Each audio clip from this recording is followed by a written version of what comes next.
Всем привет, на связи GR, YouTube канал GR17.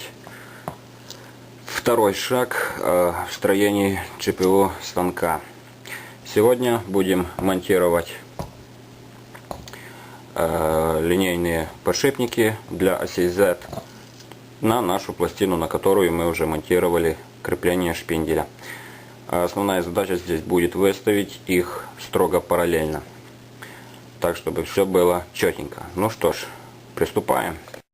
Итак, стартуем по второму шагу. Сторона у нас S2, та сторона, которая идет непосредственно к линейным подшипникам.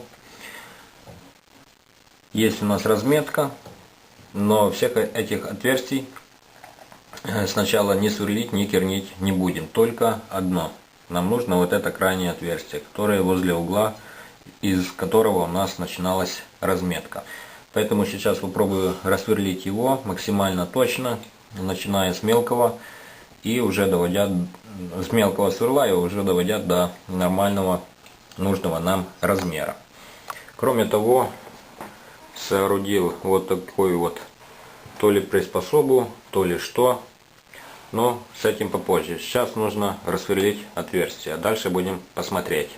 Ну и сверлить начинаем уже не начисто, а со сверла троечки. Но пока вроде видно, что попадает в центр. Также для увеличения площади использую второй кусок пластины. Теперь уже база для нашей стойки получается очень-таки приличная, неплохая. Кроме того, мыльная вода для того, чтобы легче шло. Ну и здесь нюанс.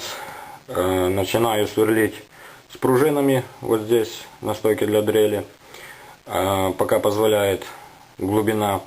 Дальше приходится снимать пружины и досверливать уже до конца, потому что не хватает длины сверла. Ну и как-то так. Поэтому сейчас одно это отверстие рассверлим до диаметра 6, возможно 6,8 мм, а дальше уже будем использовать наше сооружение для того, чтобы найти центры всех остальных нужных нам отверстий. Итак, отверстие проделано максимально точно. Я думаю, точнее уже сделать вручную просто не получится. Как бы выглядит, что немножечко все-таки где-то на долю миллиметра что-то влетело вправо, но не знаю. Посмотрим. Короче говоря, это уже не такая страшная, не такая большая погрешность. Ну и дальше будем крепить нашу пластину, ну, например, вот так, к нашим линейным направляющим. Сейчас главная задача будет закрутить на один болт пластинку, выставить ее параллельно к краю одного из подшипников, параллельно по тому краю, по которому мы выставляли кронштейн шпинделя, и дальше уже зажать, выставить нормально наши линейные подшипники на этой пластине. Итак, друзья, закрутил я здесь один болт, который наш калибровочный, центровочный. Дальше выровнял подшипники, например, по этой стороне. Но сначала выровнял, конечно, базу нашу, чтобы шпиндель был параллельно, ну, максимально параллельно к нашим линейным подшипникам и направляющим. И теперь получается у нас вот как-то так. Все вроде бы более-менее нормально ходит. Дальше наша задача будет наметить все остальные отверстия. То есть здесь у нас уже есть болт. Все эти отверстия, 7 штук, нужно будет наметить с этой стороны, со стороны подшипника, и потом рассверлить до нужного диаметра. Кстати, на всей этой приспособе, как бы, я думаю, все видно. Все видно. Итак, эта часть и это были с одной доски, 20 мм толщина, здесь расстояние 96 мм. Ну и получается у нас как-то так. То есть прижали, вроде бы ровно, более-менее. Ездит, как мне кажется, нормально. Сейчас самое будет трудное, важное, опасное и решающий момент — наметить отверстия, просверлить их точно, чтобы потом все это дело нормально совпало. Ну и вот получилось как-то так. То есть разметка наша, вот она, выглядит так. Сверлил отсюда сверлом пятеркой, немножечко разметил и дальше посверлил из расчета 2 отверстия на подшипник по диагонали. Ну и получилось вот как-то так. Тоже рассверлил, но уже без стойки для дрели, потому что нужно было попасть точно в центр нашей разметки. Сейчас попробуем накинуть, посмотрим, ходит ли все нормально. Если все нормально, ну тогда слава богу. Если нет, у нас еще есть право на ошибку.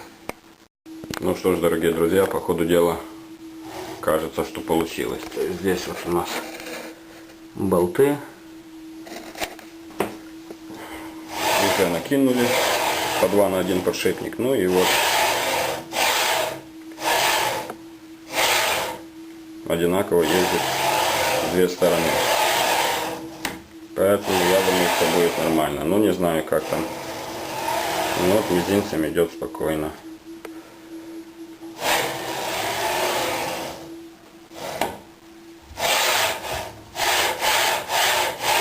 Короче говоря, думаю, можно сверлить и следующее отверстие с разметки. Ну вот, закрутил уже все 4 винта. Крепежные элементы на месте. Давайте посмотрим. Ходит все легко и непринужденно.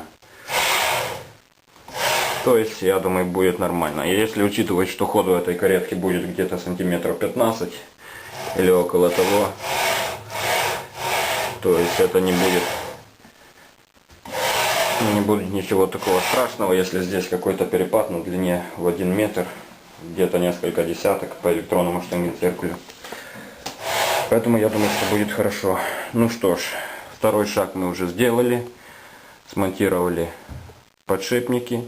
Потом уже будем окончательно, когда собирать, сделаем еще паттайи под 4 болта в нашей пластине. Ну а дальше будем смотреть дальше по ходу дела. Поэтому с этим видео у нас все. Всем спасибо за внимание. Всем счастливенько.